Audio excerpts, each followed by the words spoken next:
to never give up. I'm still not 100% clear, and to say no. These are the longest. At the beginning, I said yes to everything because I was so afraid they would never ask me again. Today's show is sponsored by Enigma Elements.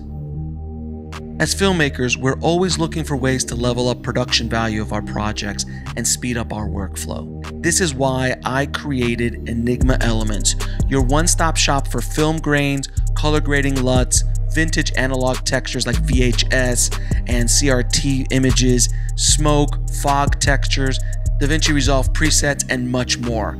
After working as an editor, colorist, post, and VFX supervisor for almost 30 years, I know what film creatives need to level up their projects. Check out enigmaelements.com and use the coupon code IFH10 to get 10% off your order. I'll be adding new elements all the time. Again, that's Enigma, ENIGMA, elements.com. I'd like to welcome to the show Klaus Badelt. How you doing, brother?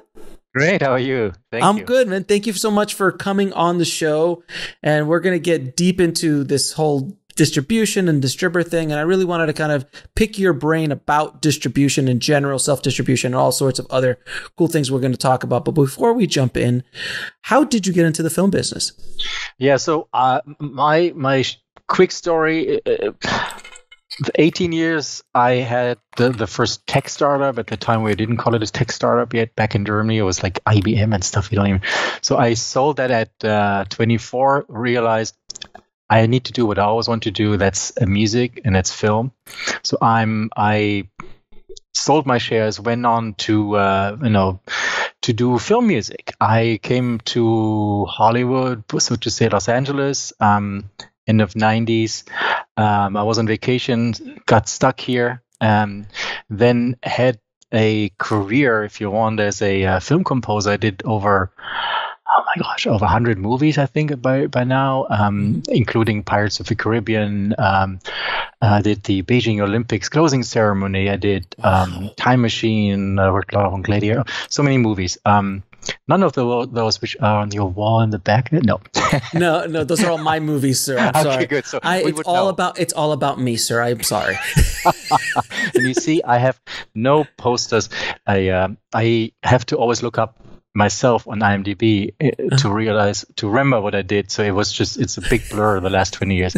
And then just a few years ago, look, obviously I worked in the industry a lot. I worked in with the big studios here, lots of major motion pictures, but my heart really belongs into like independent film. I did a lot of films in China, in France, indie films here, of course. And I realized that there was a big paradigm shift in how we watch movies. Video streaming came up. No, it's not that long ago that we had DVDs, right? I mean, they still do. And I saw also, because I'm a musician too, I saw what happened in the music industry before. There's a democratization going on that you, as an artist now, didn't need these record companies. I was in the music industry before film industry. I know how crazy that industry is, how hostile to the creator. And I saw, in a way, the same thing. I worked on movies which never saw the light of day, never got out wide or at all. And I wonder, this is so great what I'm doing, what we're doing there, what others are doing. Why not? And now, since everyone is video streaming, there should be no more, nobody in between. Nobody telling you your movie is not good enough, or no audience for this, or making deals and suits. And I found this whole industry. I'm a very anti-corporate guy. I believe in creators should have the power. And that's how I got into put a team together and said, well, let's do something where we use technology. I'm an old techie, as you now know, and use technology to bypass this old system, which is, by the way, of course, that system which wrote me the checks all the time. But so I did this fine balance between, look, I'm still an industry player, if you want. Like, I still work in the industry, but also have the knowledge, I would say, to disrupt it from the inside. Very cool. I had no idea that you were so deep in the composing space, sir. I had no idea. I thought you were a tech guy that was into distribution. So the marketing is working, sir. Thank you. Awesome. Yeah, no, that's great, because it's funny, when we went to Silicon Valley to do all the pitches, etc. it's hard for people to understand and believe that I do both. Yeah, but it's very common in especially in music. You have all these writing music especially for movies. It's a very thorough craft, and it has to do with math. There's a lot of technology involved. I mean, I came here first time. I worked with Hans Zimmer at the time, and I said, well, what are you guys doing? Why do you have all these? Let's use computers. It's so much faster to write music with. It's leveraged the technology, and we went from, I don't know, I had like 50 samplers and mixing consoles. The Neve panel, which I still love. Don't get me wrong, but you had to write. Film music means change. That's what I learned here, right? It means change. It's always going along with the directors, with the writers, with the editors. It's not to like defend your music and say, oh, but this is better. You should. No, you need to make changes, and for that you need computers. Otherwise, it's like writing on paper. You're not recording this on 2-inch tape, right? So, oh God, I remember those days as well. Jeez. No, but isn't it true that every composer that lands in Los Angeles has to go to Hans Zimmer's office? Like it's part of, you have to, or else you just don't work in the business. You have to walk in, spend time there, and then you're allowed to leave. It's kind of like the doorway, isn't it? Actually, you're not allowed to leave. If you're lucky, you escape. If you're lucky, right. You escape. But no, guy. I have. It's true that you pass by God, and and on the way I mean that was also for a while a great place to. I thought of democratizing. I'm always like this. It wasn't at the time a power play. It was more like nurturing your talent. Of course, you learn that ultimately it's, well, I don't want to say too much, but it's not ultimately about that there. But I made it like that for me. I learned a lot there. I wouldn't say I learned writing music, but everything else around it. You don't get out there with relationships, but that's always. I mean, that's now maybe my advice to young filmmakers, not only film composers. Is there's two ways of doing things to me. It's like either you intern for the big guys and you work your way up inside that system, and until you have some relationships and you get out, and then you do your own thing. Big plus is you get in fairly quickly if you have the way in. Big minus is it's almost impossible to escape the big gorillas. On the other hand, there's this, what I saw with others, and I actually said that too. You find, a student director, or, as a composer, or as a director, find a student composer and grow together and build a partnership if you trust that person.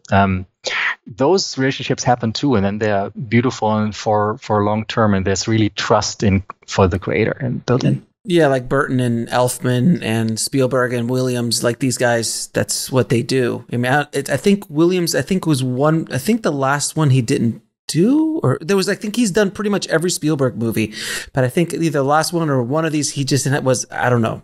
But pretty much it's always there. He's always there. And I tell you a little anecdote, I don't know how much time we have, but Steven Spielberg sat next to me and said, I cannot believe you guys let me listen to the music. Because here's how it works with Johnny. He sees him twice. Once when they watch the movie, and then on the recording stage. Actually, 3 times. Sorry, I'm lying. After a few weeks, he goes. I think he's invited for dinner. Then Johnny plays on the piano, and Steven says, "I have no idea what's going to happen.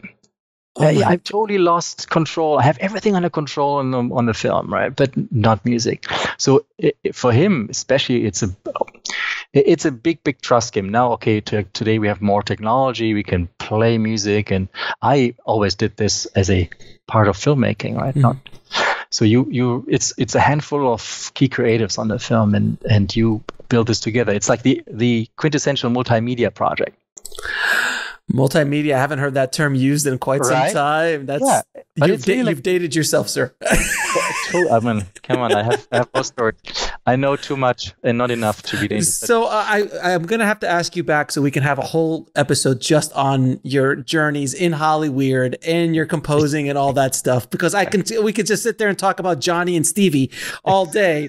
But today, the reason we brought you on is because you are an expert in the distribution arena with the company that you run, Filmhub, and we were brought together by this unfortunate debacle that is Distribber and the horrors that has been going on in the film industry because of it. So first, what are your thoughts on this entire Distribber debacle?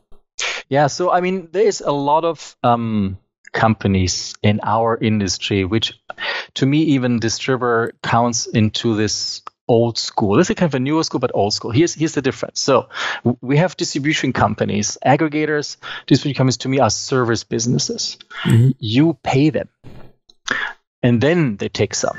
But ultimately, they want your money first, right? I mean, I've seen distribution. It's not with Distribber. Distribution deals a lot where you pay upfront, or they withhold. It's a bit like music recording artists, or as a post-production house. You're paying for a service. Paying for a service, right? And you have no control over how it's been spent. That's the worst to me, right? So you accept that, like a distribution company does marketing, but they talk to you, but you have no word.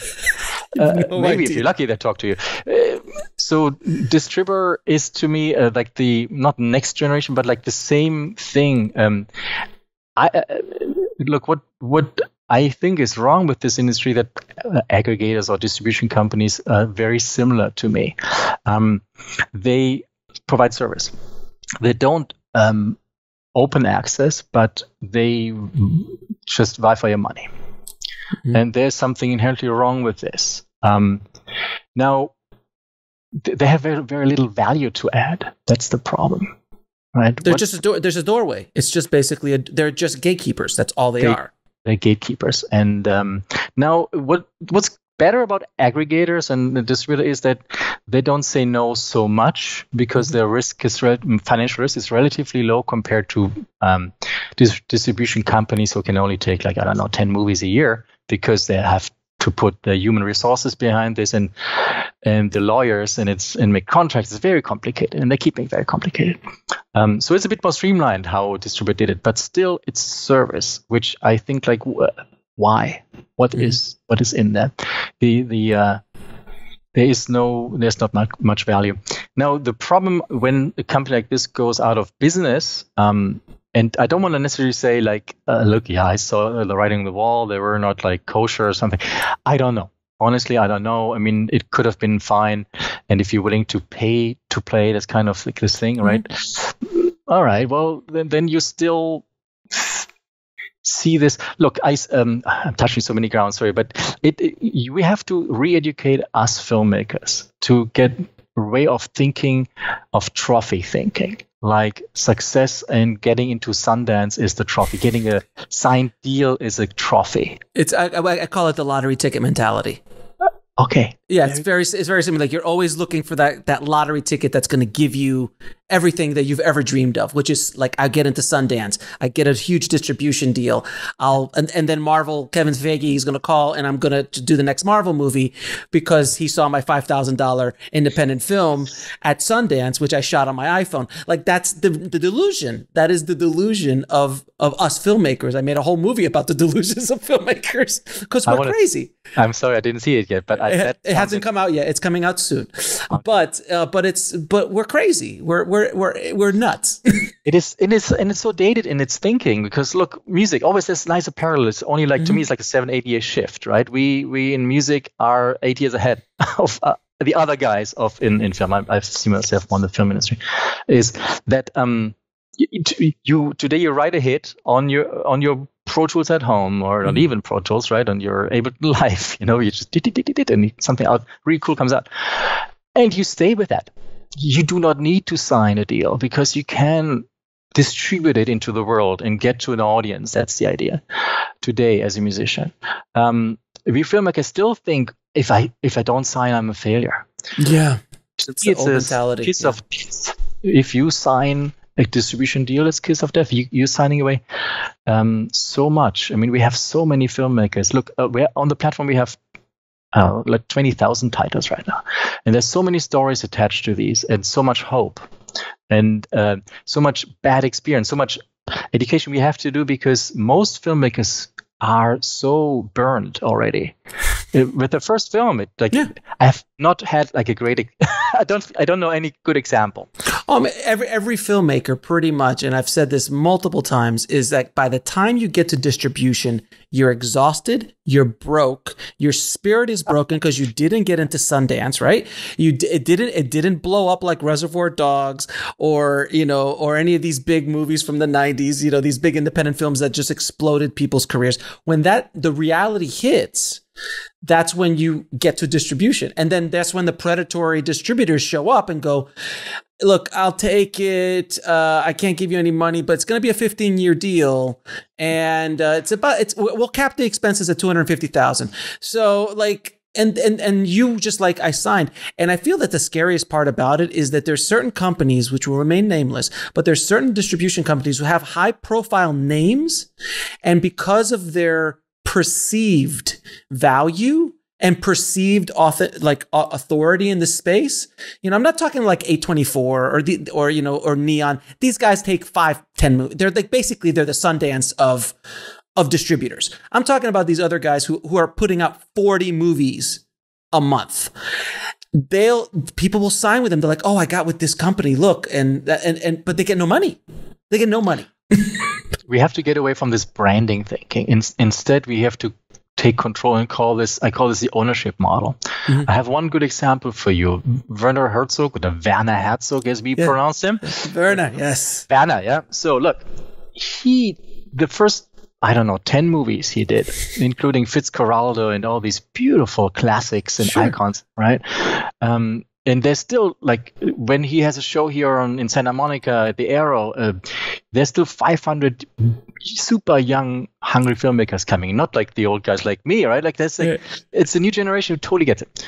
He owns all these movies. He did this for 80,000 Deutschmark, and people died on his set and planes crashed and war started. But he did it, right? He did this guerrilla filmmaking par excellence into big cinema epic. He owns them. He makes a living with these movies today. That's amazing. They're still being, licensed out here and there. A film must be shown, and et cetera, et cetera. All the movies he recently did, let's say last 10, 20 years, here, once he's arrived in Hollywood, he doesn't own. And he tells me also, look, Klaus, I wouldn't be here where I am if I wouldn't have my old catalog. That's the ownership model. Interesting. So, I don't know how I asked him many times, how did you do this at the time? What did you capture? Yeah, I mean, that was it's not like he just jumped, grabbed a red or, grabbed a black magic camera and went off and shot a movie. And it was film. Yeah. 35. Crazy. In the jungle, he's lifting the ship over. He's a madman. Today, so we did, I think, 3 movies or 4 together. So he tells me, the only difference today would be he would like a hotel close to the set. He's a madman, and I remember his stories. I heard a story of his where I think it was in his masterclass. I don't remember where I heard it, but it was the story where he forged permits or forged some sort of paperwork. No, it was a passport or some sort of papers that they came over, and he's like, oh no, don't hold on, I'll go get them for you. He went back to his bathroom somewhere and grabbed some papers and forged them and brought it back to the police. And they said, yeah, sure. Okay, it's fine. But he's a madman, and I love that about him and his work. Yeah, it's just no compromise. And so was now back to distribution, right? So was I think his brother is managing mostly the catalog, but he owns it. They own it. So now we need to not get back to this. We need to really embrace this with today's technology. And it's a completely different A to Z arc, right? Not story-wise, but now from creation to consumer watching, audience watching it. Look, today the situation is like this. There is unlimited shelf space. Mm-hmm. There's no more blockbuster that fits only 40 movies in the first top room. Literally, unlimited. It's hard like cloud space, whatever. Second, distribution cost is nearly zero. Well, how much does it possibly cost to get a video stream to India? Mm-hmm. Nothing. I mean, so you might think this is great for independent filmmaking. Now we can actually go for the audience. here's what really happens is our industry has not changed a bit. We're doing exactly the same thing as we do before. Now distribution industry, deals, contracts, film markets, offline markets. You have to travel to Cannes, where I just was, and to Toronto to make a deal. So with this, I went to Silicon Valley to raise funding, and we got funding in Silicon Valley because it was so hard. I can say this openly to raise funds in Hollywood, because if at all, people told me, I have so many contacts here, I thought it would be easy to raise funds. They said, well, most of them said, I know you're right, but I don't want you to be right. I want that. They want the status quo to stay in check. Yeah. I don't want to disrupt that. The dinosaur, you can't disrupt the dinosaur with the dinosaur. And then in Silicon Valley, look at me like, what are you doing? I don't understand even why that's not. That should be so easy, right? And that should be the way of doing it. Yeah. It's funny when you approach people outside of Hollywood and you show them the actual inner workings of this stuff. Business people will look at it and go, huh? Is this legal? Like, how does this work? Like, what do you mean there's no escrow account? How is there no fiduciary responsibility for a film aggregator? Like, how is this not a thing? Right. And I think honestly, and I've talked about, I opened up an entire platform and wrote and releasing a new book about this specific idea of being the entrepreneurial filmmaker, owning your own property and creating multiple revenue streams from your movie, as in even the movie itself is not the major revenue stream. There's multiple people out there who've built multi-million dollar companies based off of one film. But that's the mentality. That has to be the change in people, because right now in film schools are taught this crap system. Everywhere you turn, all the experts are telling you, no, you got to make your movie. You got to put Eric Roberts and Tom Sizemore in the movie, or Danny Trejo, and put them in the movie. And you take it to AFM or Cannes, and then you have to keep the budget around $1 million, or something like that. Or you get Nicolas Cage, and then you can spend $3 million on a project because it automatically sells in China. But this old kind of mentality of doing things is what is still being perpetrated on independent filmmakers. And these younger generation, they have no idea, because they just look at these whatever distribution gods or film experts, and they just look at them and go, well, he made 50 movies, or they've released 50 movies. They must know what they're talking about. I don't know what I'm talking about. So I think that's what you and I both are trying to do, is educate as much as humanly possible. Exactly. And by the way, you can't blame the filmmaker. Like you said, the schools teach that also. It's a very opaque system by these predators, right? There's no absolute transparency. So what we need to do is also counterweigh this with transparent operations and just to simplify it, like the emperor's new clothes. Like, there's nothing to it, right? So let's get your movie out, but it's ownership. You gotta work for it. You gotta make sure that you do it you make it for an audience, and you raise an audience, right? You like, well, who are you talking to? Like, just do this. Come on. Would you agree that the niche audience is the future for filmmakers? Like, absolutely. You can't make a broad spectrum romantic comedy at $50,000 and expect it to do anything. Exactly. And I don't call it niche anymore. I call this vertical, because niche has this like underdog, like small-ish to it. Okay. So here's my bold and cunning theory is this. So before, we had to follow the broadcast model, one product for millions. It had to be out from one to many. Now, the internet is not even built for that. The internet is built for many to many servers, many consumers. If you have a broadcast, it's actually quite difficult to do, like a live broadcast from the Olympics or something like that. Exactly. It's hard. It's hard, and they have to distribute the technology, so it's actually not one to many. So now let's think about this and say, if you are, and it's the same thinking also, if you are now have a narrow but strong community audience, who is your potential audience, you can make now a living, and you can make money. You might not make the next Batman revenue, but by the way, it could happen. It's like easy. You make one for 1.5 and you make 60, but there's like this lottery is in there too. But as long as you own it, you don't have to make that much in order to actually be a creator and keep being a creator. And you can find your audience even in the narrow segment. People don't have to tell you anymore, well, your audience is too narrow segmented. And you might be surprised you live in this topic. There's in many stories, there's a certain topic or touches certain subjects.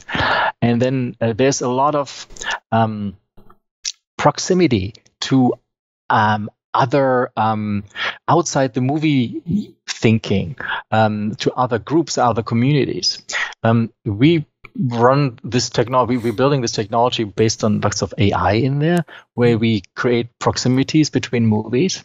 And even the early tests, beginning of the year, showed us where two movies are similar, which we as humans would have never thought they would actually have some overlap. And that's based on we use actually image recognition and full text search, because we have caption files, etc. So we create like a DNA of a film. Mm-hmm. It doesn't mean this movie is good and you like the other one necessarily too, but because it might be not as good. Okay, well, it's hard to say what is a good movie or not. If you tell me one day, if you have a formula for what's a good movie, let me know. Yeah. I tried over 100 times myself, and I can't figure it out. That's why we have such a crazy business. We're not making a bottle of Coca-Cola. We're not making a soda. We're not you can determine. It's just so hard. It's creative. It's art. It's super hard. It's super hard, and it's super hard because you always have to be, so many reasons, but you have to be so close in detail and attention to detail. And then you have to step back, and somebody tells, well, I don't get the story here. Like, oh, shoot. Yeah, there's a story we have to tell too, right? So there's a lot to this. But I think distribution and promotion and everything is like, look, it's your baby, right? So you why would you want to just give it up on birth? Oh God, I know.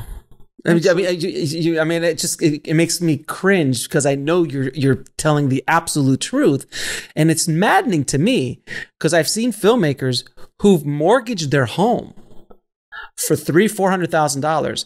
They put this movie together, and then they literally hand it over to a stranger.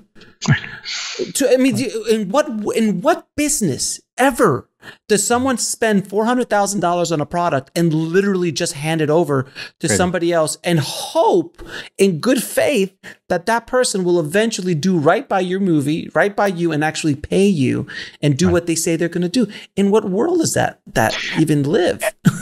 And now the opportunity, right? So we are in the video streaming, still the beginning of video streaming age.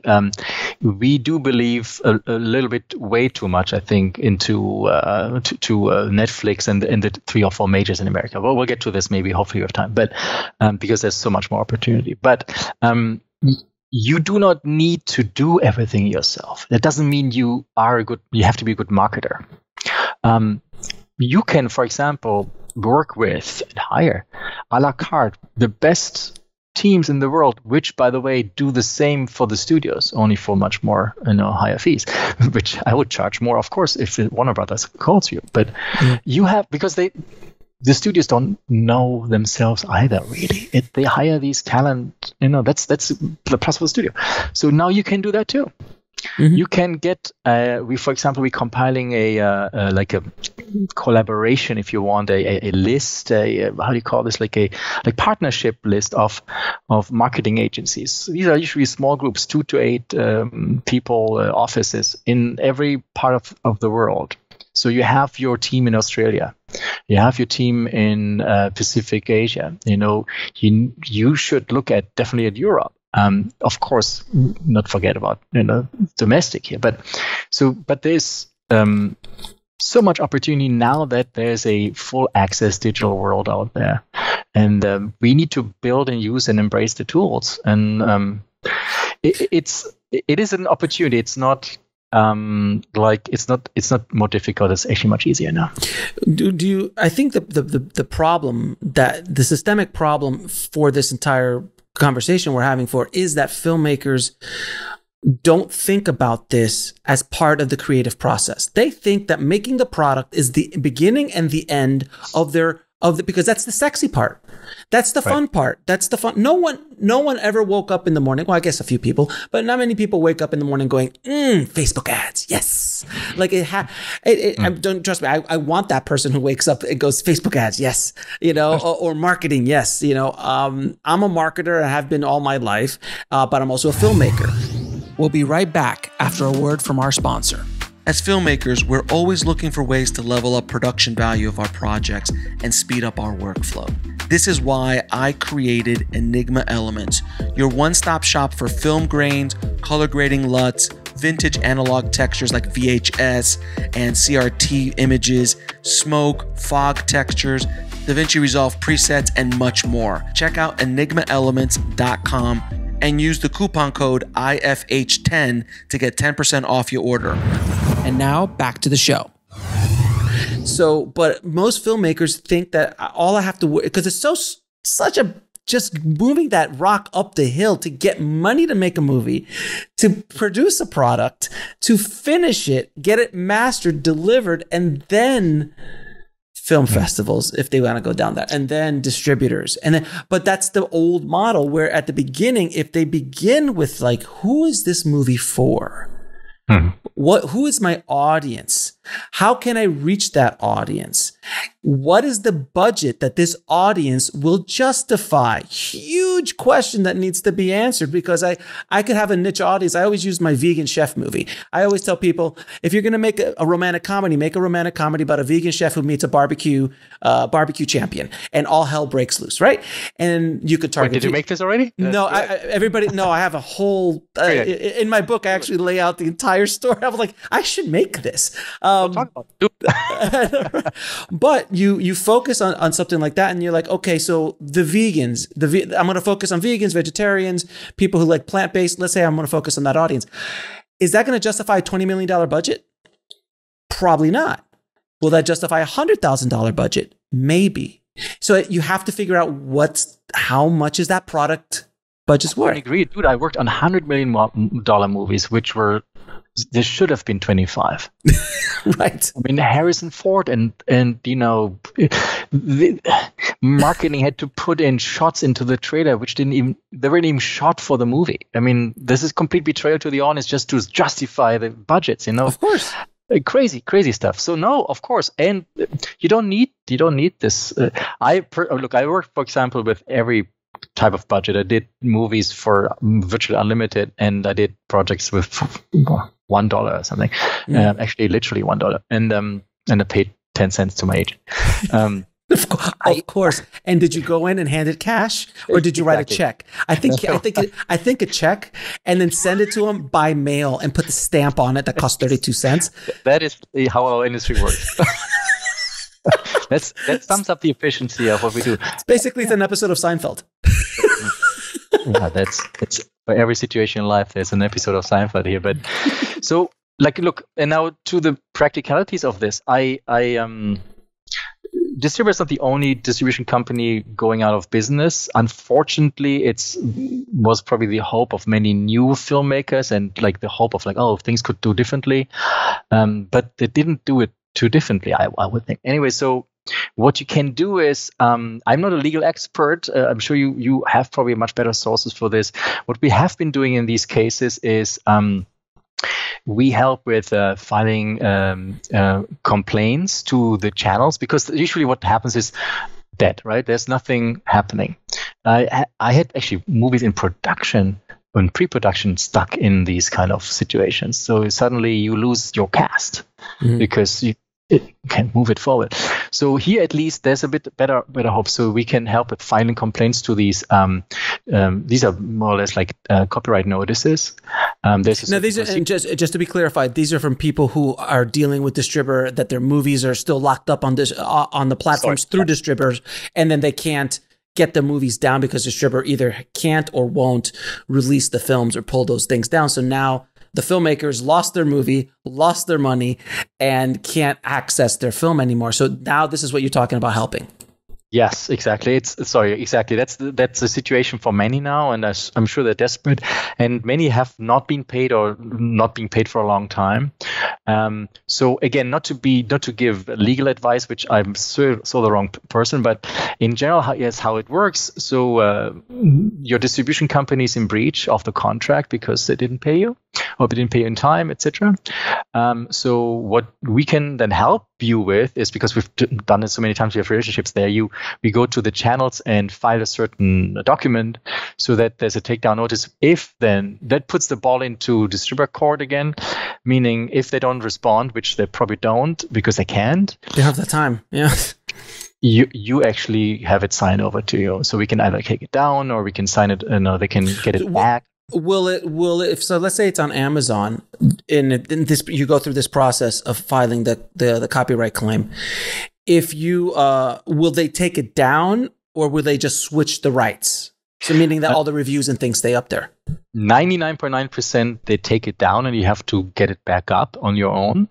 And do you lose your reviews and all that? Exactly, that's the big problem. But we were, not to pride ourselves, but we were able, especially with Amazon, because we have thousands of movies up there, to talk to them, which even though for us it's hard to talk to Amazon. And some we were able to shift over. That also means that the revenue stream which was accumulated at for a while could be switched over to, and it would be and you would get the revenue from day one again. If they didn't pay out yet.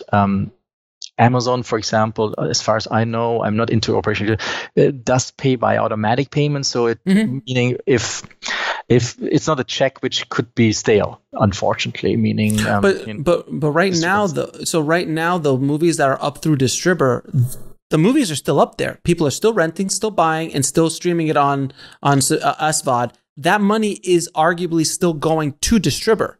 Right. So you have about 3 months now to freeze it. So you have to act quickly, that the money, which is rather have Amazon accumulate than paying out Distribber, right? At this point, I would say. Now, I'm not aware if Distribber really filed. They have not filed.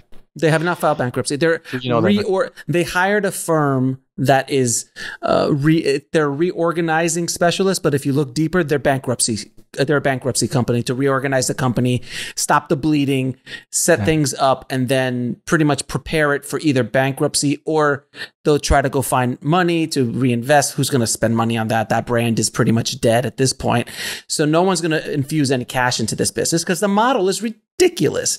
Right. And there was gross mismanagement and all of this kind of stuff with the money. So there's no signs, at least from my point of view and from the people, my little birdies in the business who talk to me on the side, there's no hope that I see that this is going to come. They're going to come out of this. Like there's Go Digital, Distribber, any of these guys, the companies, they're not going to be able to come back out and start business as usual. It's not going to work. Then again, I'm not the legal expert. Then I would recommend very, very quickly before they file. Yes. File your complaint, because once they file for bankruptcy, it's protected and it's much harder for you to get at the assets.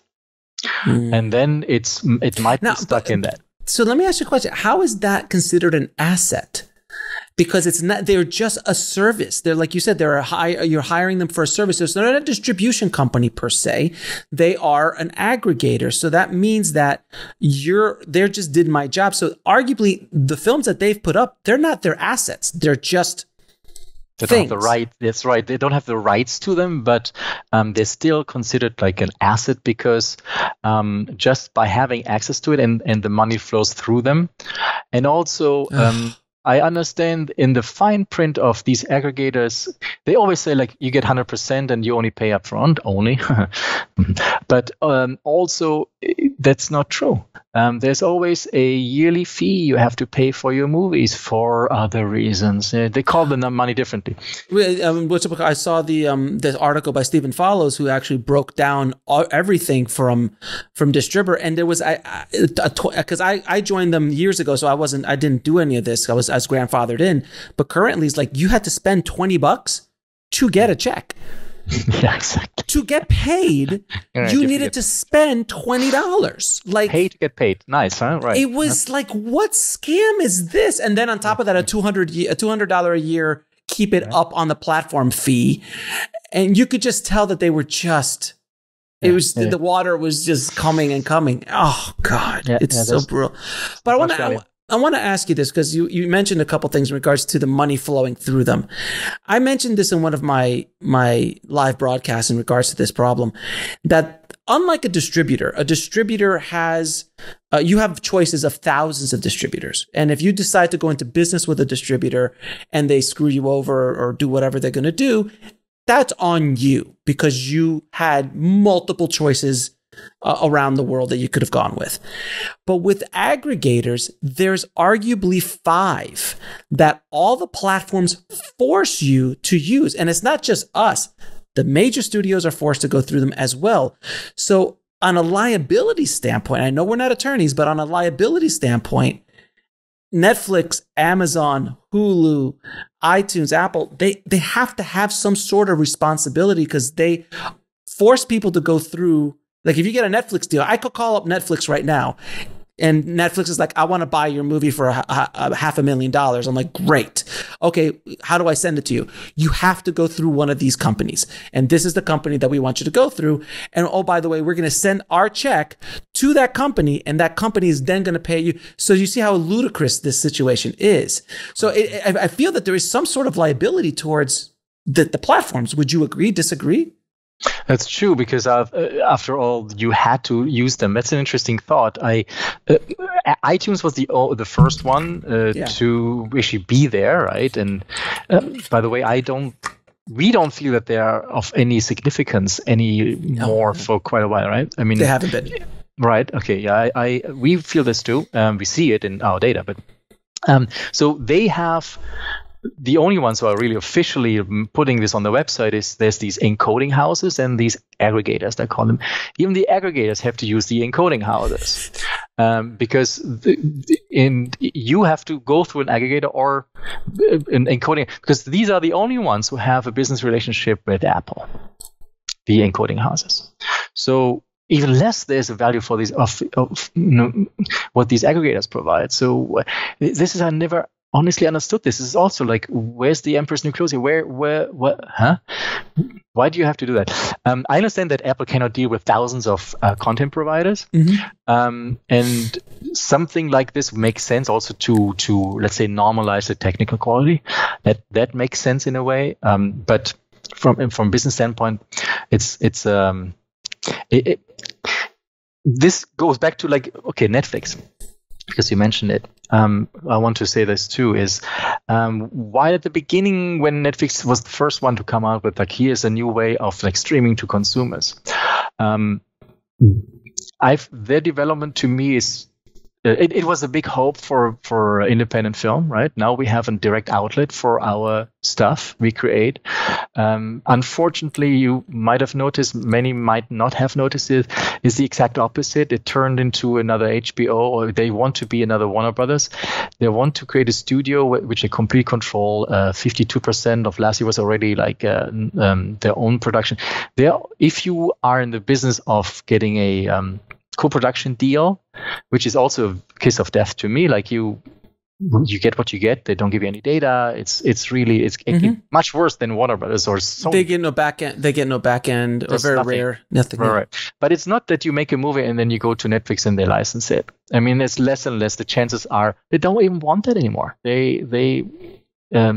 It's a very, very different, and still it's a very old studio-like business model, which is the opposite of the hope for independent filmmakers. It's actually now less hope. It's even less for filmmakers now open what to do, because now the studios do less movies. Before they did 200 in this town, now they do 12 a year, right? So but instead of 200 that cost 20 million, 25 million, with the occasional $100 million movie, now they do 12 that cost $200 million each, because they're not in the business of making a $25 million to make 200 million. They're in the business of making 200 million to make $1 billion. Right, exactly. And That's now, insane. At the same time, we, with digital production pipelines and production qualities we can do today with very little investment, I'm here saying with a good idea and good execution, you can do any movie now, and it looks like $1 million. No, it looks like $100 million. No, it looks like solid production value. It doesn't look like a video. It looks really like something where people would be fooled into believing this was done by, the old brands. Professionals, which we are, right? I mean, yes, exactly. Just good talent, and again, digital production used right, fantastic opportunity. Now, so there's more and more content being produced. I call this, content as a businessman here, but in movies, shows, we have these, what we look down on in our industry, these YouTubers who create content which is 100 billion times being viewed. This is the new TV shows of today, right? This is cool stuff. I mean, there's some crap with stuff. No cost. With no cost. With barely any cost. I've said this. Right. I've said this a bunch of times that an hour is an hour, regardless if that hour costs $100 million or is just me talking. It's an hour of attention. And the more eyeballs you can get on that hour, it doesn't really matter if it costs $100 million or if it's just Tony Robbins talking to you for an hour about self-help. It doesn't matter. And that's what scares the hell out of the industry, I think. Exactly. So they don't know, nobody's taking care of these, I call them, some call them the digital first creators. They're jailed to YouTube at this point. That shouldn't be the case either. YouTube pays like SH, it's just nothing. You need Patreon and others to actually make a living out of YouTube. How ridiculous is that? So this has to all change. And this is exactly what I stand for, is like to find ways with technology to, like, guys, we got to change our way of looking at things. And again, this is not, it's not, as you hopefully now feel, it's not advertisement for Filmhub or anything, but I despise how this old system works. And not only that, I want to disrupt it. You want to disrupt it. I want to create let's say it's my legacy. Like, yes, I've done a few movies, but this is, I can almost no longer do one movie at a time. I want to now help thousands and hundreds of thousands. And I feel you. Yeah, right. I mean, you're doing it too, right? You're doing your own stuff creatively, but you see the problems everyone has, and like you don't sit still. You actually help, and that's exactly what I'm doing too. Yeah, I agree. And and personally, I find it addictive to be of service to a community or to be of service to people, because it on a selfish standpoint, it just feels really good to be able to help. Like, I literally talked to a filmmaker yesterday, and they had their plan set up to, like, we're going to go the festival route, and we're going to do this and this, and we submitted to all the big festivals. And I looked at the movie and I said, no, this is not a movie for the festivals. It's just not. You're playing the lottery ticket again. You should focus on distribution. You have a marketable product. You have a good thing. Boom, boom, boom. And I laid out this entire, and you saw his eyes just like, oh my God, thank you so much. Like, you would have wasted a year. And I also told him, like, and let's say you get into one of these film festivals. For your kind of movie, which is kind of like basically like a comedy, like a comedy, romantic comedy, something like that. How much does the Sundance Laurel really mean? The bottom line, like on how much extra money are you going to get for that? Exactly. I was in Cannes this year, listened a lot to the panel talks with this new, idea, like that you can. We know it's now different. Listen to distribution panels. Went in there, talked to the guys, and there's seriously people still doing exactly this. Well, here's how you get your movie. What do you do? Okay, and I asked them, so don't call us, don't email me, but here's how you write the emails, but don't email me, right? We do 8 movies a year. I'm talking of short films, right? In that case. So it was short film. And I asked them, so do you engage in marketing? Well, usually we don't, but so what's the exploitation strategy with these? Well, we put them on the festival run. Well, I can do this myself. But also, doesn't festival mean paying money instead of making money? Where's the revenue? So there is absolutely no idea, including the top distributors who are on these markets, on these film festivals, how to actually generate revenue for you. Right. Film festivals are cultural events. They're not. Jonathan Wolff, the guy who runs AFM, said that very clearly. It's like, a market is a business. Like they're about money, and film festivals are cultural events. They have nothing to do with business, at least for the filmmaker. On their side, it's all about the business. but in the front for the filmmakers means nothing. How about is it if you get into a festival and you fill the audience with 3-4 showings of like 200-300 people each, you get nothing. Yeah. Just the pleasure of being there. Exactly. I was I can say on many of these events with movies which made it to Sundance and stuff, that I was actually sitting there in front of the audience or at dinners and events, and I felt bad that we're spending this kind of money. Right. Of what? That's just for yourself. It's an ego trip. It's an ego trip. It's an ego trip. And if you, I felt really. This is again is very parallel to these. We have music publishers, so-called publishers, where they wine and dine, and when the band is playing the club, and no one involved on the dining table can do anything for the band, but the band is paying for that. So this is the same situation we have in movies still. So maybe it's just we need education for producers and for creators to tell them, do you really want this? Look at this with fresh new eyes. There's alternatives, and I am building alternatives to this, not only advice but really alternatives how we can change this. Do you think that this downfall of Distribber is a sign of are they the Lehman Brothers of the distribution business? Can they be on a much smaller scale? Are they the crack in the armor that not only for film aggregate, I think for film aggregators is specifically the question, but generally in distribution, because I do feel that nobody knows what's going on. Nobody really knows how to make real money in the distribution game anymore because things change weekly now. Right. So do you think it's a sign?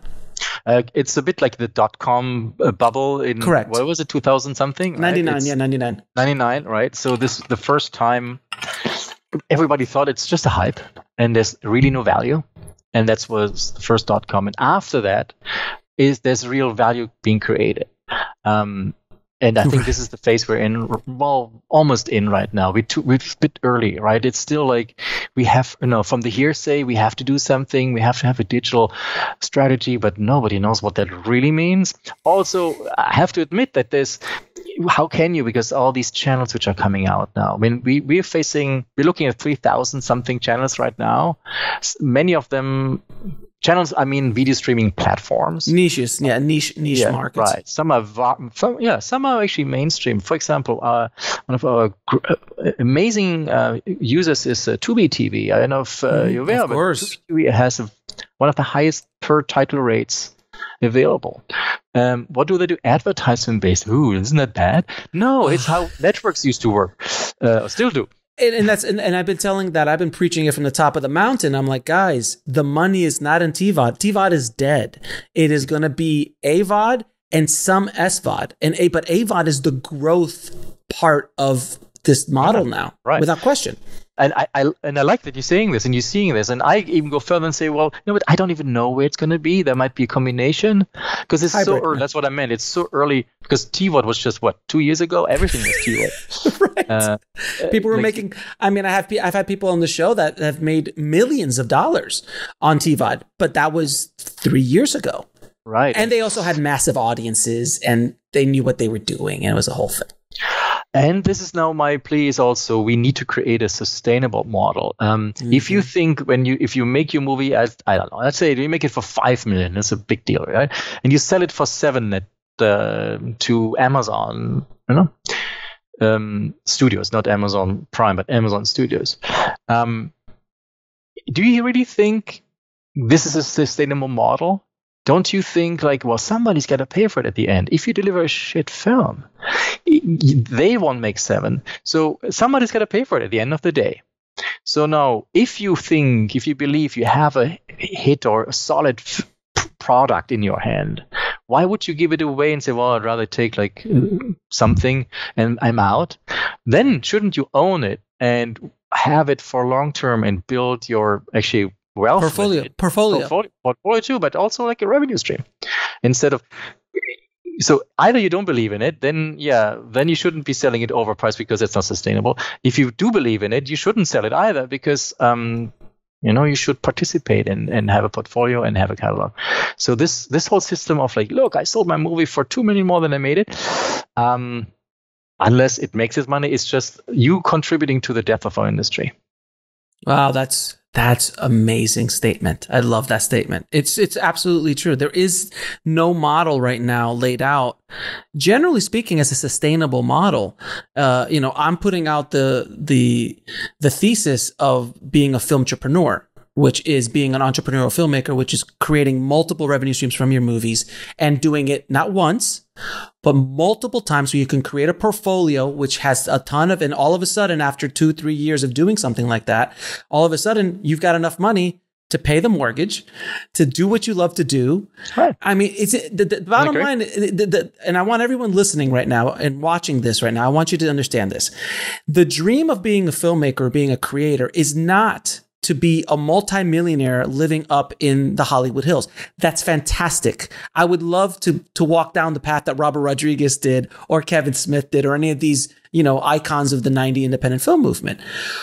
But isn't the goal to be sustainable, to have food on your plate, food on the table, a roof over your head, and to do what you love to do for a living? Isn't that the dream? It doesn't matter what the scale is. Exactly. And there's only an upside to this. And you can say, honestly, you never ripped off someone.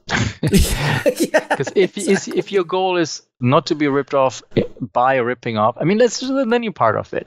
Don't complain then. Go back,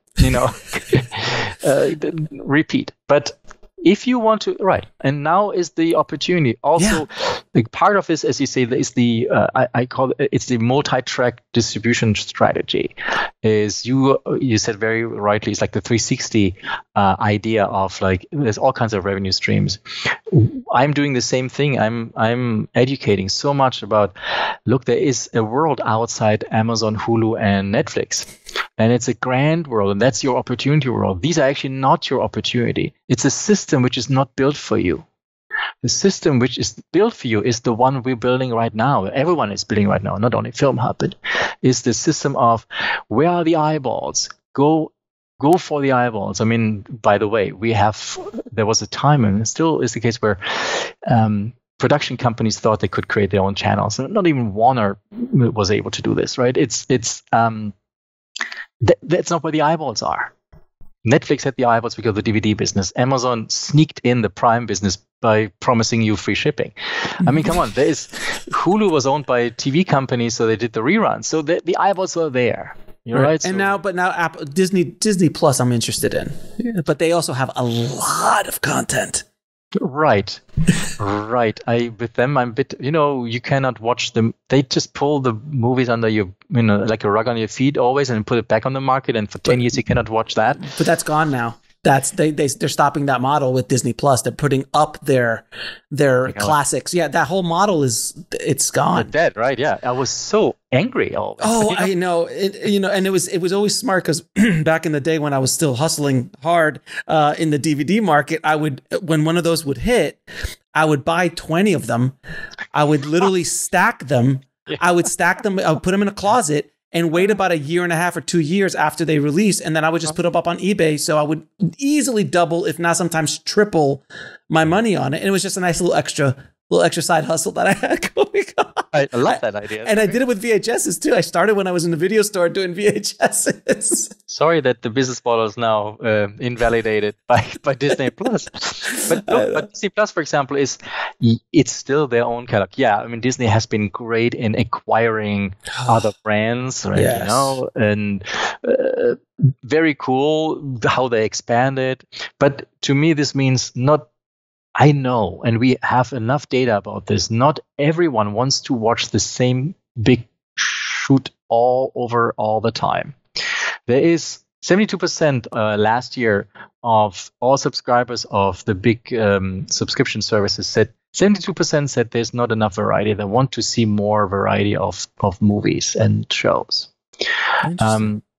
And that's what you call niche, or I call vertical, or just there's various interests. And it's no longer the case that we do not have to cater to the masses only. It's a bit of this long tail theory. You might be familiar. It's this very much curve. There's a lot under the lower end of the curve, and only like I call this not even top 1%, but like on the left side, the percent, what it likes to call premium content. I call everything premium content. Everything is premium.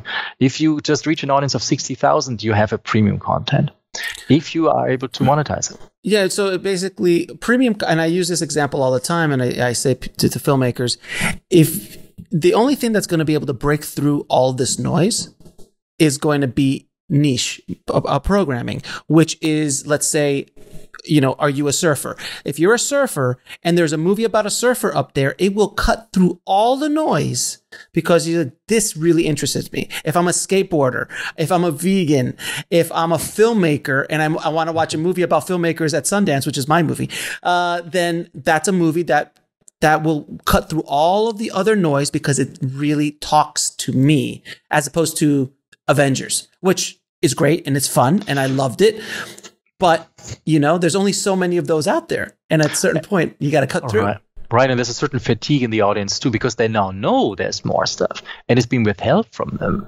Because they've heard about that. I got all these, online communities in general, like Facebook groups and stuff. Here's my top 20 list of horror movies last week. And then there's these notes, no longer on Netflix. You can get it there. And then there's a link of like an illegal download because it's no longer available, right? This is the bullshit we've been doing, withholding content from the audience who actually knows much better now. Yeah. And that's just the beginning of it. There's no big billboards needed on Santa Monica Boulevard. It works. It does work for a certain type. And I'm not saying what the studios are doing is wrong. There's an audience for this too. Fantastic. But it's no longer the only way. But it's a different business model. And that's another thing that we as independent filmmakers so often we're trying to follow the model set by the studios, which you can't do. You can't make a romantic comedy with no stars in it and expect anybody to show up because you don't have the market. Like the studios can make a romantic comedy with maybe an unknown and put it out there because they have $100 million that they're going to pump into the marketing. So everybody knows about it, whether it makes money or not, irrelevant at this point in the day. Right. I wanted to ask you really quickly a couple questions in regards to traditional distribution. What advice do you have for filmmakers dealing with traditional distributors? Because I do think there are places for traditional distribution and distribution companies if they're the right partner and if it matches or is aligned with the goals of your film. You and I both have film, we're both friends with Linda and Michael from Indie Rights, which is quote unquote a traditional distributor, but I don't really consider them a traditional distributor. Yeah. Right. But there are certain distributors that are out there that actually that are honest, that are straightforward, that really care about the film. They're rare, and I do know a handful of them, but there are not many of them out there. So what's your advice? Yeah, no, they're more like consultants, or I would call them like the packaging, like package distribution. So they help you create the full-on package, and that service there's definitely a value. That's why what we're building with Filmhub is this machine where they can use that too. And actually, indeed, Linda does. They're using this to get your stuff out in the world. But there's certainly added value to get a marketing package or get a promotion, get a social media package going. You can't just put it up there and hope for the best. I mean, then might as well not do it. But that's what these great companies do. It's a bit like a good music supervisor, who listens to new music. There's others who just, or agents, even best idea. There's agents who look out for you, and there's most of them don't. They just call you and say, "Hi, what did you do last week? What can I charge you?" So this is exactly the same. So a general advice of how to watch out that they, if you have the right partner, is hard to say. Well, so regards to the right partner, let's say you're going into business with the wrong partner. Let's say we're gonna go into a predatory deal because you're exhausted. You have no other outsource. You've spent $300,000 of your mom's retirement account on this black and white movie that has no stars in it. And, and you got one predatory distributor that says, you know what, here's the deal. What are those points that, and I could go off about, I want to hear what yours are as well, but what are a few of those points that you should go, this is a red flag. You'd be better off just going through, a company like Indie Rights or a company like yours and doing the self-distribution model. At least you own it. Whether you'll be able to make that 300,000, that you've made mistakes way beyond before you got to this point. Right. Or do you want to just, I always call it a non-tax deductible donation to these companies. That's what it is. It's a non-tax deductible donation to the company, basically to the distributor. Yes, you're so right. And unfortunately, it's so very little value. But so if you go for the contract, a regular distribution contract, a standard distribution contract, there is not a single thing in there which I would recommend doing. So you're asking the wrong guy. I'm sorry. You. There's nothing. There's just nothing. There's nothing. Everything in there is, if they tell you something, it's probably the opposite of what they write in there. Is that you lose control about spending, you lose control about what to do with your title, with your movie. Now, I don't want to make Linda look bad. You know what I mean? Like, there are values, but usually it's, if you go through contract, like, how would you prevent this from happening? It's very hard because these contracts are what, they tell you, or that everybody signs it. That's already a red flag. That you have to pay anything is a red flag. I think it's all about transparency. These companies today have to count to you on a monthly basis, not on a yearly or a 6-month basis. And I would absolutely ask for approval rights, which you probably won't get. There is, I work with like top directors. Like, there's only a handful of directors have final cut in this town. Oh yeah. Very few. Right, but no one of these guys makes use of it. So if you have a distributor that's turning around who says, well, we have the right, you don't have the right to approve it, but if they give you in practice the opportunity to say no or to work with you on it, now then that's great. But the only thing is, how would you know this up front? So now I actually want to hear from you. What do you think is a good feature set to look out for? I mean, a few. I could talk to you about warnings that I've experienced. The concept of cross collateration, which is a longer conversation, and we can talk about that later. It's a deep ridiculousness. Well, all right, just so everybody, because everyone's going to go, Alex, what is cross collateration? I can't say the damn word. Collateration, cross collateration, whatever that word is when they basically have, there's two ways of doing it, but I'll talk about the first one. Is you have one movie, and say your movie, you go to a buyer, and that buyer wants to buy that movie for $10,000 and in the territory of Germany, for let's say.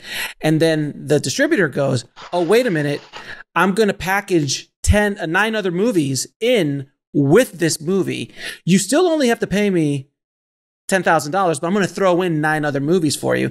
So now you would have gotten whatever, 70%, 60%, 80%, whatever of that $10,000, but now you get it of $1,000, and that is cross collateration. And they do the same thing with expenses as well. No, there they charge like 10 times, not like. Oh no, yeah. If you spend money on DVDs. Oh yeah. You spend, let's say you spend $5,000 on DVDs and they don't sell, and it still costs you $5,000, and then you make $5,000 off of a streaming deal. They'll throw it all in the pot, and you got zero. As opposed to like, I didn't approve that $5,000 you spent. Oh, but you made $5,000 over here, so but I'm not going to take a hit. I'm the distributor, so why should I take a hit? There's that. There's length of agreement, which is, I literally saw this with a filmmaker who's probably watching this, and I won't say the name of the movie, but it was a deal from one of these big reputable companies who have a nice logo, and the deal was 15 years, and it was $100,000 or $150,000 marketing cap. 15 years. And I told him, he's like, Alex, I think I know what you're going to tell me. I'm like, yeah, run the hell away. Run. I mean, it was so, length of agreement. There's so many different things. So, one of the reasons go ahead. I'm sorry to interrupt, but I don't even know if I don't know of any contracts which are vastly different. Well, I mean, Linda, 15 years. I mean, Linda and Indie Rights is probably the only one of the few companies out there that does a 3-year deal, and they're completely transparent with all their filmmakers. So there's no hiding behind anything. They're really upfront with you. They tell you exactly what they're going to do and what they're not going to do, and that's basically a good. I mean, that's one of the reasons why I went with them for my films, because they also make sense for my budget, my budget range and things like that. So that's it's probably one of the best deals in town. She's a unicorn. There's no question about it. Indie Rights is a unicorn. There are not many of them flying around. You are a unicorn. That's not many of you flying around. So they're just different models, different opportunities. But is there a place for them? Possibly, because I've also heard of filmmakers who has signed those deals that maybe it was like a 5-year or 7-year deal, and they got a Showtime deal out of it. They got a Redbox deal out of it. They got a family video deal out of it, where they're still selling DVDs to Family Video, which is the only living video store chain left in the middle of the country somewhere. but they go out and they make these. You can't do that on a self-distribution model. You can't do that. Doing those it's more difficult, if not impossible. So are there potentials? Yes, but I do believe that they are outliers. They are not the usual. They're just like, oh, by the way, we submitted to Redbox and Redbox kind of liked what you had, so they're going to give you a 2,000 DVD order. Yeah, these are all dying models anyway. That's a problem, right? Agreed. I don't think everything I just laid out you're grasping to the final bit of money that's flying around. And I also wanted to say, right now we're in arguably a good economic environment. As soon as the next bubble bursts or the next downturn comes, which is coming any day now, it's going to happen within the next year, if not shorter, year or two. We're way overdue. Something's going to happen, and I think it's going to be probably worse than 2008. And if that does, I'm not being a conspiracy, but it's just history. I mean, we see it. How do you think our industry is going to survive? It barely took the hit of 2008. I remember 2008, and it was just companies were folding, movies were being lost. It was just, and we're having trouble in a good situation as economically. Can you imagine once the pressure of the world comes crashing down on our little business? Yeah, but I totally agree. But I see this as an opportunity again, because I think who get hit the most are those old industry types. Because these deals and deal making, and they're fat. Oh my gosh, they're fat. Because there's a high margin in for all these guys, just not the creator and not the consumer. Right? I mean, that's where it gets skimmed off. It's crazy. But that means that you, with your low budget, medium budget, you financed it in an alternative way. Look, I talked to high profile producers, including New York. They tell me in the last 3 years they haven't done a traditional financing on any movie. It's been all Netflix and Amazon.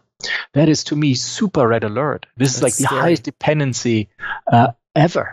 I personally now, we're on air or something, but I see the bubble also with Netflix. I see this as a high dependency, which is at high risk. Their financing is not secure. Their model, to me, is high risk. They have a lot of debt. They have a tremendous amount of debt. Yeah, and all they do is that the difference is they don't sell tickets but subscriptions, but that can change as the tickets can change. So I wouldn't. And then you have nothing left as a producer. I've worked with so many even high profile producers. I'm not saying $100 million movies, but solid movies, $20 million movies. They haven't, after the initial deal, they didn't see any money. They get a Showtime deal, but they're supposed to represent it, and then there's no money for them anymore. Nothing gets reported, is late. It's of the infamous Harry Potter Warner Brothers. No, I didn't hear that one. Oh, I'll send. You can repost it.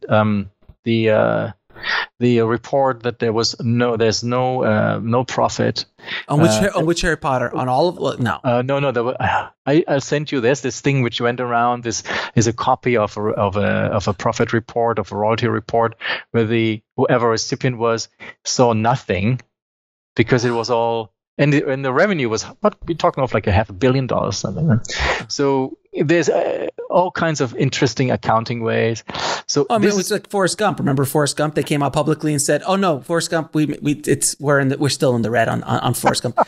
And then it made $683 million. Are you that incompetent? Yeah. Are you that incompetent of a company that you cannot make a profit on a movie that cost you X dollars and Yeah, and again, I compare this always to the music industry, who we see is ahead of us, and we can see what the solutions are. When you had a platinum record, you would be still paying your record company, owing your record company. Mm-hmm. But if you sell 60,000 records or 30,000 on your own, touring all the time, you can make a fantastic living. You should make more than T-shirts. Don't forget T-shirts, hats, photo opportunities. Yeah, the bands are starting to sell photo ops in the back. So to go backstage, you'll charge you $150. You can come back. We'll take a picture. We'll talk for a second. Great. I love it. Why not? It's another revenue stream, So we have to come up with more revenue streams for filmmakers too. Musicians have this live channel, right? So now, but what for example, Filmhub does is we say, and there's a lot of education about this too. Is you have to go as many multi-channel strategy. Look, last year, if you bank on Amazon, I do Amazon on my own, and I don't trust any other guys. Do you get a payment rate hit of 74%, and you don't even know how much they pay? Now they're taking all these titles offline, and they don't tell you why and which ones and why they did this. There's no way. This is it's a complete it's an authoritarian state of video streaming and film streaming. So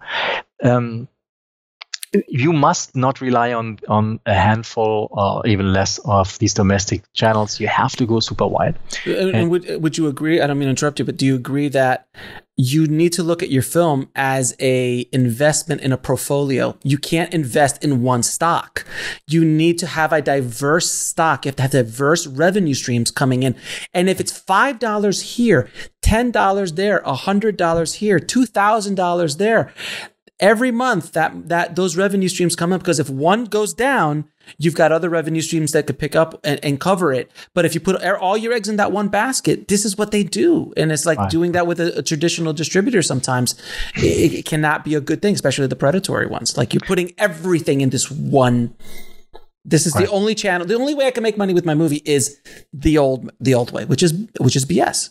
No, it's BS and dangerous. These days it's actually dangerous and high. It's high risk suddenly to a product you have. So we need to go wide, and then the most obscure things often happen. We had this thing where suddenly China ordered hundreds of independent Indian films, like Bollywood you would call, but they're not Bollywood really. Suddenly this worked. Who knows? And this multilateral flow, pun intended, for streaming, right? And today it's getting much easier. For example, to get English English material out. We might not even need captions when captions are needed by some channels, but technically, you have a good chance of having your English language title out in many countries of the world. As like 10 years or 5 years ago, it was harder. They wanted like their local only and harder to get in. And then you had distributors telling you, well, it's not. The demand is not big enough to get in there, blah, blah, blah. But there's no more big enough these days. That doesn't count anymore. Look, Brad Pitt just got beat at the box office by Downton Abbey. I'm just throwing that out there, okay? Like Brad Pitt, arguably one of the biggest movie stars in the world, got beaten by a niche film. That it's niche. I'm not going to watch Downton Abbey. That's not my crowd. I don't want to watch that. But to its audience, they came out with a gangbusters, and not any of those stars in that movie could open any movie ever. But in Downton Abbey, they could. Yeah, exactly, right? Isn't it beautiful? It's a great story, I think. Yeah, it is. And it started out as, okay, it was a relatively high budget TV show, but still, it's coming out of nowhere, really. Right. I mean, you're talking about a space, like $100 million+ Brad Pitt vehicle. Like, I mean, your chances of, and then it's like, oh, it's also about that drama about, like a British drama.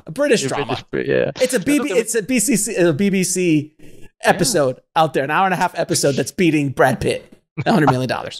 It's a beautiful world, and we have this. Look, I have, like I said, we have so many titles on the platform. So many that I cannot watch them anymore. All of them, definitely.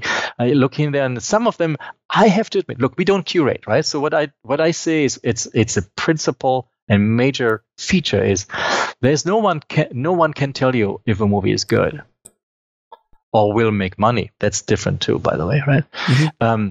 Very different. So. Who am I to say that? Even though our industry is full of these people who on markets that tell you, oh no, have you heard? No, I don't know. I haven't. Nobody told me that it's good. I have to hear from others first. And all this BS. So we have all these titles, and in some of them, I thought, oh my God, that's not good. That's really embarrassing. Okay, well, we get all that too. Okay, well, since we don't curate, we get everything, right? So but the system works differently with a platform like this. So, and there were titles in there which made the first weekend so much money when they came out on Amazon and all these streaming services, where like I would have never thought myself. And I pride myself in like knowing a little bit about the movie industry, but who am I to say? Nobody knows anything. I worked on Brad Pitt movies which completely tanked.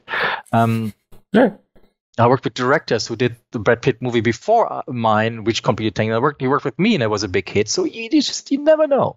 You never know. You cannot. Nothing is 100% or even 90%. And that's why, on the positive side, as an independent filmmaker, Downton Abbey is not that indie, right? No. But still, it's the direction where it comes from. Compared to a Brad Pitt vehicle, definitely. It's pretty indie, but it's not indie. I know what you mean. And there is lots of butter out there for your bread. That's the point. And good quote. I like that. Get a little bit off that and get it in little chunks. And now, really quickly, I want to give you an opportunity to talk specifically about Filmhub, because you've been so gracious with your time talking about the business in general. I do want to give a little bit of time to just please tell everybody the business model and what you do at Filmhub. So you might have now heard through this grapevine like this. I don't believe in the old system of distribution and aggregation. So what I built Filmhub out is it's not an aggregator. I can tell you what it's not. It's not an aggregator. It's not a distribution company. It is a platform, or in Silicon Valley they call it a marketplace. It's more like Airbnb than A24. So it's what you do is you have a movie or you have a show, you upload it, and you're one of the users. There's no cost involved whatsoever for you. You enter, it's hopefully very professionally done. I hope you guys agree. We upload all the data you usually would give as a deliverable to a distribution company. And then on the other side, we have these buyers. We have of hundreds of channels, video streaming platforms buyers who these titles get marketed to. So they can browse the catalog in the traditional way, but they're also we're using more and more AI tools and deep learning tools to match what they like. So these are buyers. These are buyers, exactly. So then they order the titles from the platform. It's also free for them as well.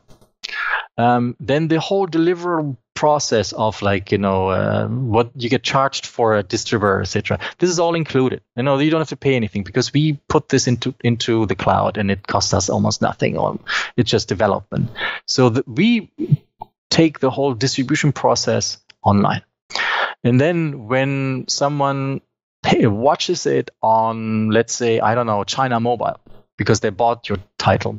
In this case, license means usually 99% means they get the title for free. You have a performance model. When someone is watching him, or you get a share of the subscription fees, they come through us, We also consolidated a nice looking dashboard so you can see what country your revenue is coming from, etc. And then with our latest update, you can actually withdraw it. So far, we've been still like paying quarterly. Do you only do features or do you do shorts as well? Shorts, we have a lot of shorts. We even have some special deals with some cable channels sometimes who put out like short festivals cable festivals.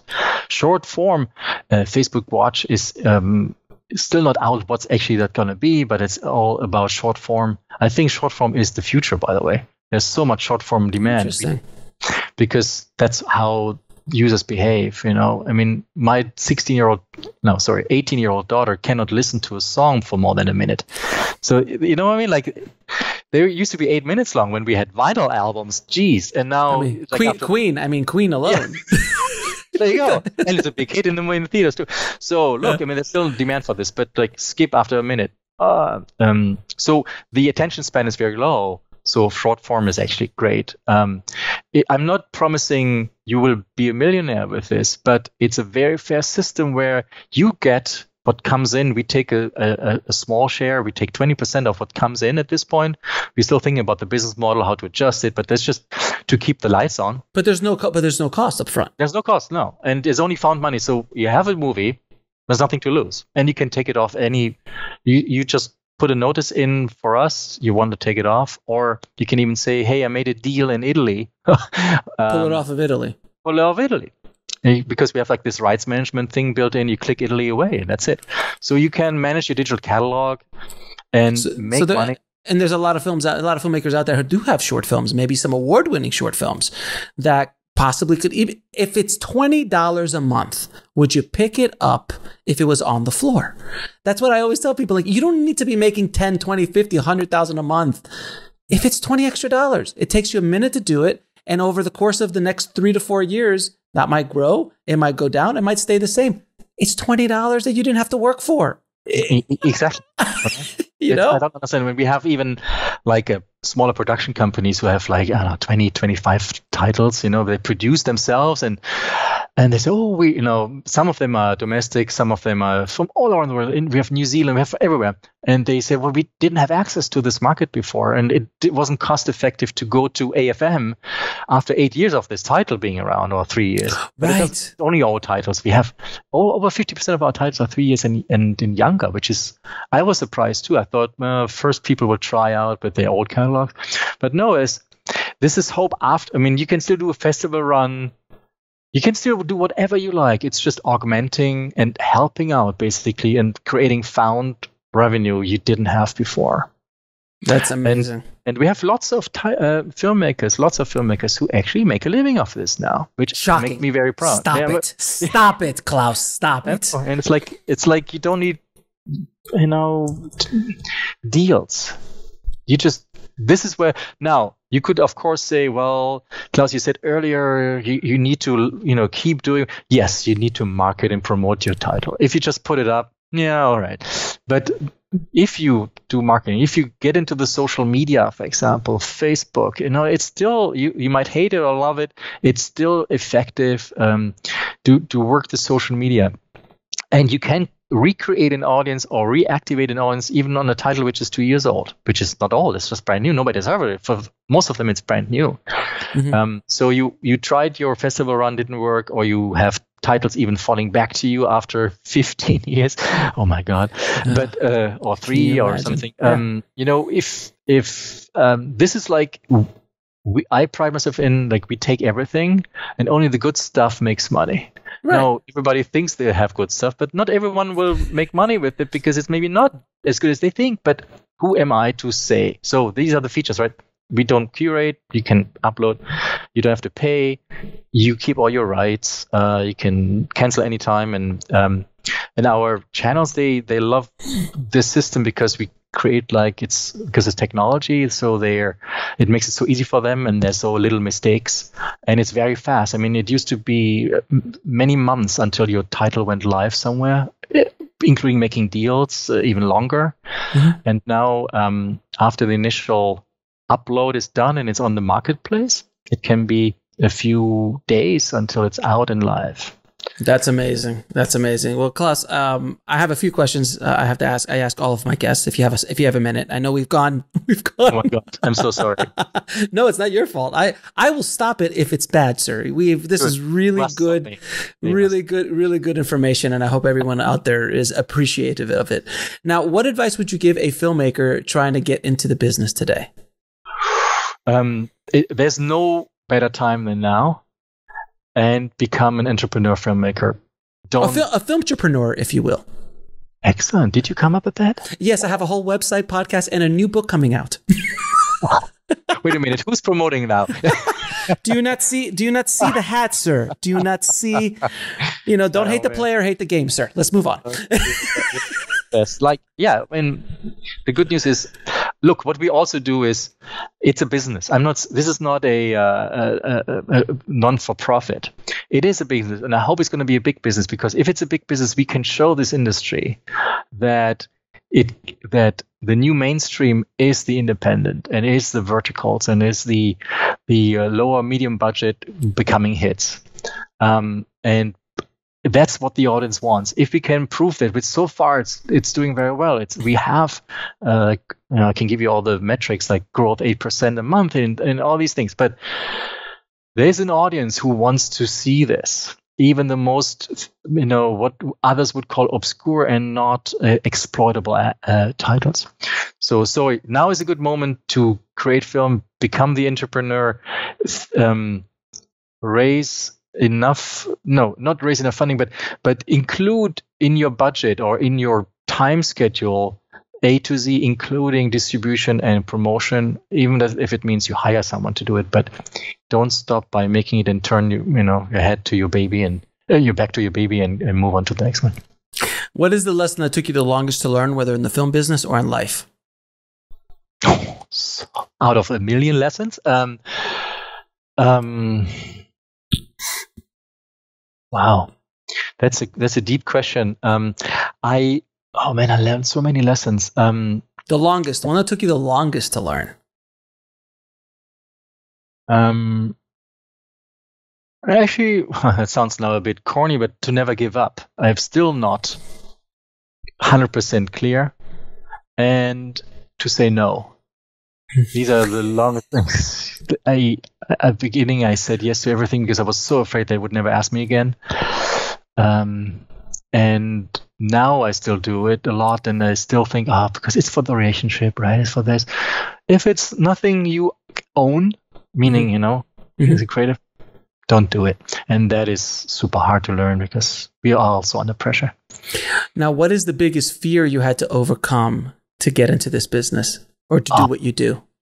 Look, we all creatives, and the hardest thing is to create from scratch. A writer once told me what it is you pour gasoline all over you, and you have to light the match. And I'm one who, when I write, I have to suffer and to get this out, and it's terrifying. So, wow, it is so hard for me to write. As you have to find a good balance between liking what you do and hating what you do.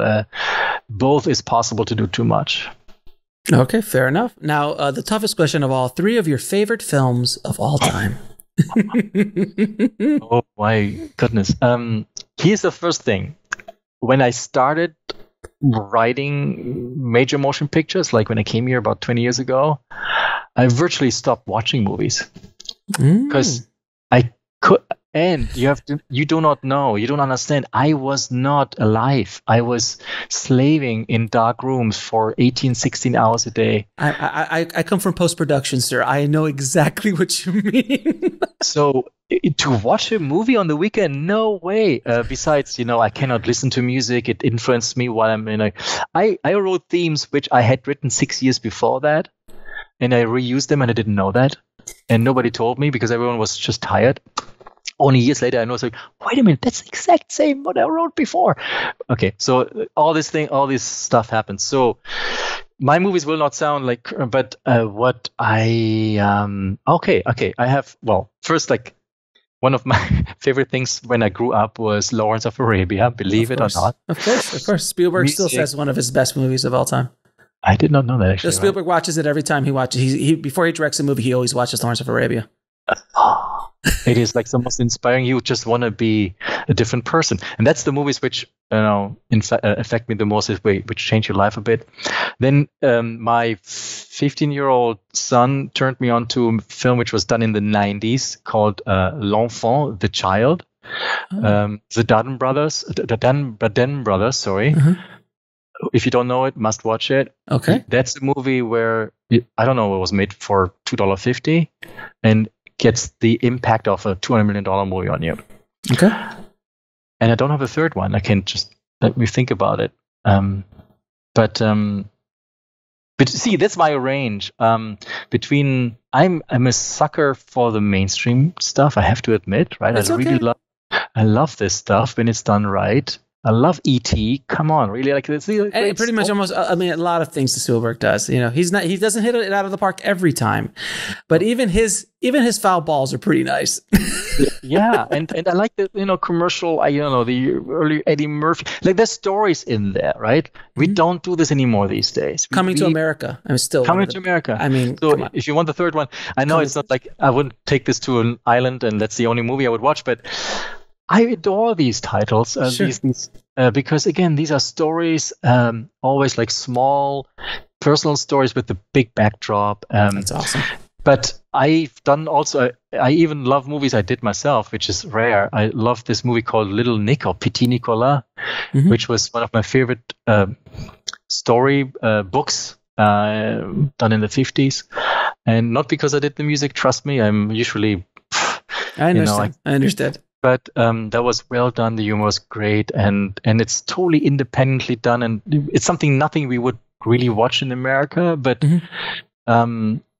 there's a chance of one day we might get a bit more international stuff here, so we can actually watch. I think we're getting to that point. There's so much more stuff around the world that's coming in. I mean, even on Netflix, you're getting shows from Latin America, from Europe, from India that are I mean, I was watching a telenovela the other day on Netflix. Amazing, right? Yeah, because it was it was about Celia Cruz, and I'm Cuban, so I love her music. I was like, oh yeah, this is a great telenovela. And my wife and I were just in there like, I can't believe I'm watching a telenovela, but this is fantastic.